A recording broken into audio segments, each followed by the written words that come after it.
Hello everyone, and welcome to this brief screencast introducing you to the Beinecke Library Construction Photographs Collection, hereafter referred to as the Beinecke Construction Collection. This collection is made available as part of the Beinecke Rare Book and Manuscript Library's digital collections. As you may be aware from my class presentation, the Beinecke Construction Collection is only one of many digital collections available through the Beinecke Rare Book and Manuscript Library. And the digital collections of Beinecke Rare Book and Manuscript Library are only a small part of the digital collections available through the other 14 Yale Library branches. While Yale University has digitized tens of thousands of photographs, this particular digital collection that we are going to look at represents just over 500 images related to the construction of the Beinecke Library. The goal of this video is to provide a brief visual tour of the Beinecke Construction Collection and to demonstrate some of the interesting and useful features that allow the user to examine the metadata behind the collection. So first of all, let's begin by navigating to the Beinecke Rare Book and Manuscript Library, or at least me explaining how to do that since I'm already there on the page. As you may be able to see at the top of the page, the web address is beinecke.library.yale.edu, and Beinecke is spelled B-E-I-N-E-C-K-E, so make sure you get that right.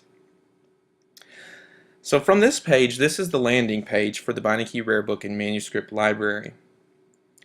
From here, there are a variety of ways that one can locate the Beinecke construction collections, and I'll show you the way that I prefer. First, we'll want to click the link Collections at the top of the page, right here.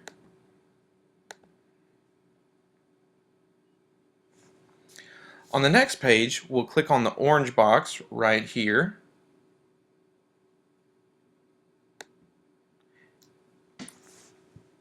From here, we'll scroll down to the second row of collections highlighted in this section. You should see a thumbnail of the Beinecke Library under construction with the link for the Beinecke Construction Collection. Doing so will take you to the main page for this collection. So we'll click the link. On this page you will be given a brief description of the Beinecke Library as well as a basic overview of the digital collection. So let's say we want to browse the photographs in this collection. All we have to do is click the View All Images link just below the picture on the collection's landing page. From here, you will be presented with a list of approximately 16 images per page within this collection. And as you can see at the top, there are just over 500 photographs in this digital collection. I think it's 503 photographs exactly. As you can see, here's the list that I was referring to. To get a clearer picture of what these items are like on the item level, let's take a look at one of the particular digital images, and we'll start with the first image.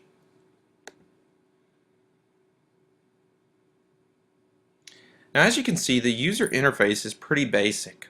On the left, you are presented with a small view of the digitized image, right here. On the right, you will find the metadata corresponding to the image on the left of the page. So here we are with the metadata. Also, note the links for citing, texting, and reporting the image at the bottom where the metadata is located.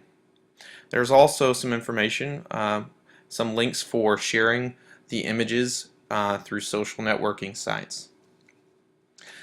Now let's take a look at our options for viewing or downloading the image.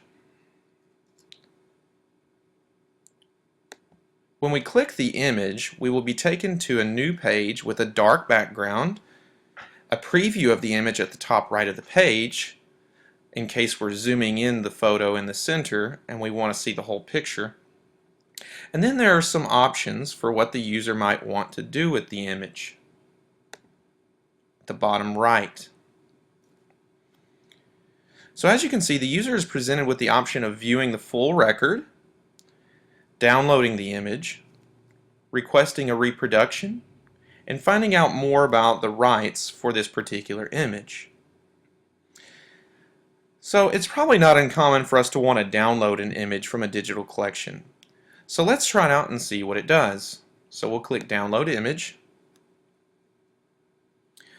As you can see, what happens in Safari in particular on a MacBook, clicking to download the image opens up a new blank tab in the browser, and it automatically starts downloading the image. And I have it set to automatically open up the image. Depending on the browser you are using, you may not have the same experience as I have, but you should have no problem downloading the image. And if your computer is like mine, as I mentioned just a minute ago, your image should automatically open up in Apple's preview program if you have it set up that way. If this doesn't happen for you, or you're using a PC, make sure you know where your downloads from your web browser go and open it from there. Now, as you can see, we have a good quality image from this digital collection. It's not a small thumbnail, and if you're really interested in inspecting the image itself to see the quality, you can click Tools through Preview, Show Inspector, and here you can see information. The image size is 4037 by 3238 pixels at 72 pixels per inch. Now keep in mind, this particular photograph is a digitized from a photograph from the 60s, so it is not born digital. Now let's go back to our web browser and look at the record that we have pulled up for the item entitled October 13th, 1961.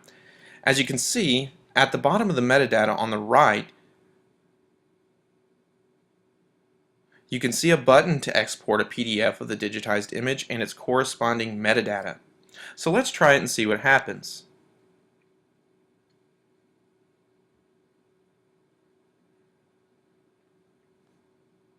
As you can see, it's taking a little bit of time for it to load. And I have a plug-in for loading Adobe Reader, and I hope that you do too. That allows you to view PDFs through the web browser. And so as you can see, when we click this button, a new page opens up that displays a PDF of the metadata and the image using an Adobe plugin. Now, if you have problems viewing the PDF through the browser, you may be having trouble with your plugin, and you may want to have that checked out. But this is just another example of a very interesting feature of this digital collection made available through the Yale University Library. You can actually download a PDF of the metadata on the first page, and on the second page you have a large image, high quality image that the metadata corresponds to. And there are even some links if you're opening the PDF on your computer to view it in other places. Okay.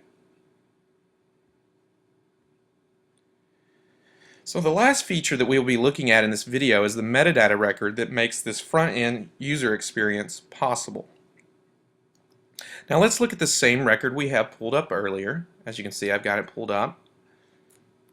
Now we're going to click on the link Metadata Record located directly next to the Export as PDF button.